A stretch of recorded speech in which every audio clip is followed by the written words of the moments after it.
तो hey guys, welcome back to my channel. And आज आपके लिए एक ऐसी केस स्टडी लाया हूं, एक ऐसी बायोग्राफी लाया हूं जिसको सुन के आपके भी गूज़बम्स आएंगे।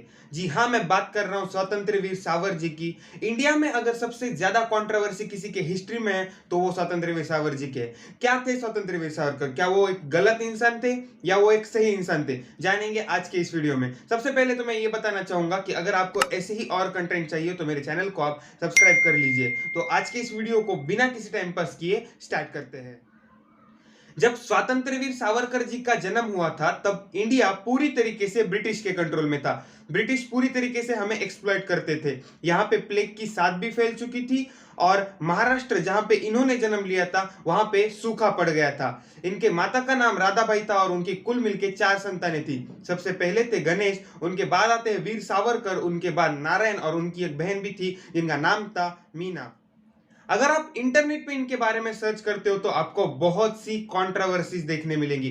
कई जगह पे इनको एक टेररिस्ट भी बोला गया है, पर स्वतंत्र वीर सावरकर एक्चुअली में क्या थे मैं आज इस वीडियो में आपको क्लियर कर रहा हूँ। स्वतंत्र वीर सावरकर जिनका पूरा नाम था विनायक दामोदर सावरकर, ये अपने पेशे से पोएट थे जिन्होंने अपनी जिंदगी में बहुत सी पोएम्स पब्लिश की थी। अगर आप महाराष्ट्र से बिलोंग करते हो तो आपने कभी ना कभी इनकी एक तो पोएम रीड की ही होगी। ये अपने धर्म से ब्राह्मण थे, पर ये हिंदुइज्म को एज अ रिलीजन नहीं बल्कि हिंदुइज्म को as a cultural identity treat करते थे, और जिसकी वजह से इनको बहुत बार कॉन्ट्रोवर्शियली ट्रीट किया जाता था या कॉन्ट्रोवर्शियली इनको जज किया जाता था। इन्होंने एक ऐसा टेंपल भी खोला था जहां पे सारे रिलीजन के लोग अलाउड थे। मतलब जितने भी रिलीजन के लोग उस टेंपल के आसपास थे या बाहर से भी आते थे, उनको वहां पे आने जाने की फुल परमिशन थी, जो कि तब के टाइम पे ज्यादातर टेंपल्स में नहीं दिखती थी। स्वतंत्र वीर सावरकर इंडिया के हिस्ट्री में वो पहले इंसान थे जिन्होंने टोटल इंडिपेंडेंस यानी संपूर्ण स्वराज्य की मांगनी की थी, और उनके बिहेवियर को देख के ब्रिटिश सरकार इतनी चिढ़ गई थी कि वो इनको मोस्ट वांटेड क्रिमिनल भी बोलती थी। ये अपने स्कूल टाइम में बहुत ज्यादा ब्रिलियंट बच्चे थे और इसी की वजह से उनको लंदन में जाके अपने लॉ की पूरी पढ़ाई करने के लिए स्कॉलरशिप भी मिली थी। और जैसे कि मैंने पहले बताया था, ये इंडिपेंडेंस चाहते थे तो वो ये वहां पे जाके भी शांत नहीं बैठे। इन्होंने अपनी टीम बताई, उस टीम में मदान कावा, वीएन चैटर्जी, लाला हरदयाल और बहुत सारे ऐसे वर्कर्स थे जिन्होंने इंडिया हाउस की वहां पे स्थापना की और लंदन में रह के, ब्रिटिशों के घर में रह के इंडिया को इंडिपेंडेंस की तरफ एक इनिशियल पुश दिया। इनको अपनी यंग एज में इटालियन और इरिश रिवॉल्यूशनरीज ने बहुत ज्यादा इंस्पायर किया था। इनको जब भी खाली वक्त मिलता था तो वो उनकी केस स्टडी किया करते थे, उनको उनकी एक डिटेल्ड एनालिसिस किया करते थे, उनकी स्टोरीज पढ़ा करते थे कि उन्होंने क्या क्या किया था। उनको इंस्पायर हो कि इन्होंने एक बुक भी लिखी थी जिसका नाम था the Indian war of independence 1857, जो 1909 में पब्लिश हुई थी और तब के टाइम पे बहुत बड़ी हलचल मची थी। इनके बाद आने वाले जितने भी क्रांतिकारी थे, भगत सिंह हो गए, सुभाष चंद्र बोस हो गए, चंद्रशेखर आजाद और इनके जैसे बहुतों ने उस बुक को फॉलो किया है। 1904 में इन्होंने एक ऑर्गेनाइजेशन भी शुरू किया था जिसका नाम था अभिनव भारत। इनकी और एक स्टोरी बहुत बड़ी फेमस है। इन्होंने अपने कॉलेज के टाइम पे ये निर्णय कर लिया था कि ये ब्रिटिश थिंग्स को डिस्ट्रॉय करेंगे अपने लेवल पे। इनको जितनी भी ब्रिटिश चीजें दिखती है ये और इनकी टीम उन चीजों को डिस्ट्रॉय करती थी, जिसकी वजह से इनको बहुत बार कॉलेज से वार्निंग भी आई थी और इनको निकाल भी दिया गया था।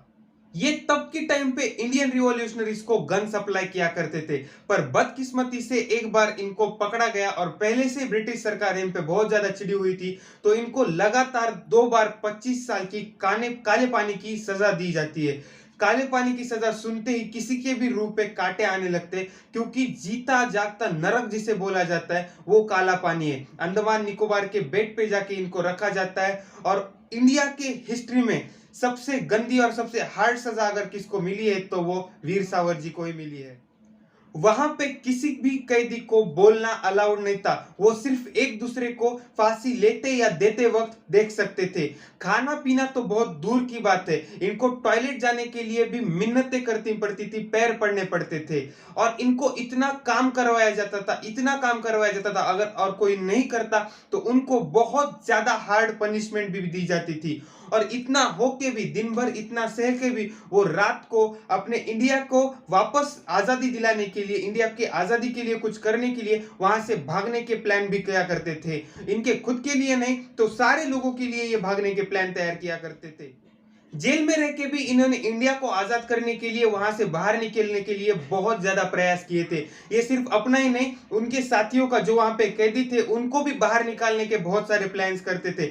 इन्होंने अपनी तरफ से जितना भी हो सके उतना प्रयास किया था। इसके बाद भी आज भी उनको इंटरनेट पे एज ए टेररिस्ट ट्रीट किया जाता है। इनके बारे में बहुत सी कंट्रोवर्सीज की जाती है। कितने हद तक ये सही है, मुझे कमेंट बॉक्स में जरूर बताना। आज का ये वीडियो आपको कैसा लगा, ये भी मुझे कमेंट बॉक्स में जरूर बताना। और अगर आपको वीडियो अच्छा लगा हो तो लाइक, शेयर एंड सब्सक्राइब करे बिना मत जाना। Thank you for watching this.